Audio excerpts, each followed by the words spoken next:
বিসমিল্লাহির রহমানির রহিম। আসসালামু আলাইকুম। সুপ্রিয় দর্শক, কেমন আছেন সকলে? আলহামদুলিল্লাহ, আপনাদের দোয়ায় আমি ভালো আছি। আজ আমি নিয়ে এসেছি নতুন আরও একটা রেসিপি। আজ আমি রান্না করব খাসির কোরমা। খাসির কোরমা রান্না করার জন্য এখানে আমি 28 পিস খাসির গোস্ত নিয়েছি, কষাই থেকে কেটে নিয়েছি। এখন এগুলো ভালো করে ধুয়ে পরিষ্কার করে নিব। বারবার পরিষ্কার পানিতে ভিজিয়ে রেখে কিছুক্ষণ পর পর একটু ভালো করে হাত দিয়ে চেপে চেপে ঘোলাটে রক্তের পানিগুলো বের করে নিয়ে একেবারে পরিষ্কার করে নিব। এখন আমি চুলায় ফ্রাই প্যান বসিয়ে বেশ কিছু তেল দিয়েছি ঘি 2 টেবিল চামচ পরিমাণ, 2টা বড় এলাচ, ছোটো এলাচ, দারচিনি দিয়ে প্রথমে গরম তেলে এরপরে দিয়েছি রসুন বাটা 3 টেবিল চামচ দিয়ে ভালো করে নেড়ে নিব। পানিগুলো টেনে আসা পর্যন্ত অপেক্ষা করব।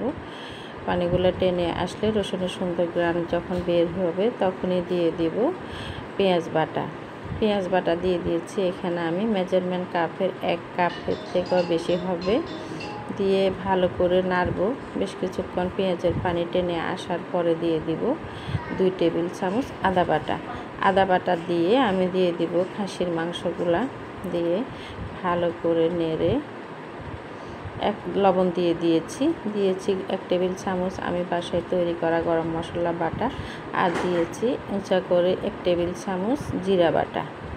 যেহেতু আমি রেডিমেড মশলা দিয়ে রাঁধুনি কোম্পানির কোরমার মশলা দিয়ে কোরমাটা রান্না করব, সেজন্য আমি ঘরোয়া মশলা খুব বেশি দেইনি। জিরা বাটা দিয়েছি এবং কিছু গরম মশলা রেডি করা দিয়েছি। আর এখন রেডিমেড মশলার গুঁড়িগুলো দিয়ে ভালো করে মিশিয়ে নেব। একটু সময় দিয়ে ভালো করে মিশাতে হবে। এখন আমি কোনো পানি অ্যাড করব না।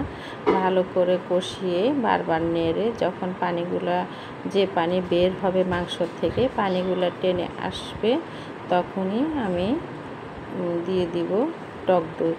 আগে মশলাগুলো একটু কষিয়ে গ্রান বের না হলে, যেমন পেঁয়াজ, রসুন, আদা যে বাটা মশলাগুলো দিয়েছি সেগুলো কষে যখন সুন্দর একটা গ্রান বের হবে তখন আমি টক দই দিব। টক দইগুলো আগে থেকে দিলে পেঁয়াজগুলো সিদ্ধ হতে চায় না বা পেঁয়াজ গলতে চায় না। দেখেন পানি একেবারে টেনে গিয়েছে। এখন আমি আরেকটু ভালো করে নেড়ে দেখব নিচে লেগেছে কিনা। একটু লাগেনি, তারপরে আমি আরেকটু ভালো করে নেড়ে দিয়েছি। এখন আমি দিয়ে দিব টক দই। মেজারমেন্ট কাপের 1 কাপ পরিমাণ টক দই দিয়েছি। ফ্রিজে থাকাতে টক দইগুলো একটু পাতলা হয়ে গিয়েছে। আর দিয়ে দিয়েছি 250 গ্রাম তরল দুধ, গরুর দুধ, যে আমরা দুধ রোজ নেই সেই দুধ দিয়েছি। দিয়ে একটু ভালো করে নেড়ে এখন আমি বাড়তি কোনো পানি দিব না। এগুলোর মধ্যে এই পানি এই দুধের মধ্যে সিদ্ধ হয়ে যাবে।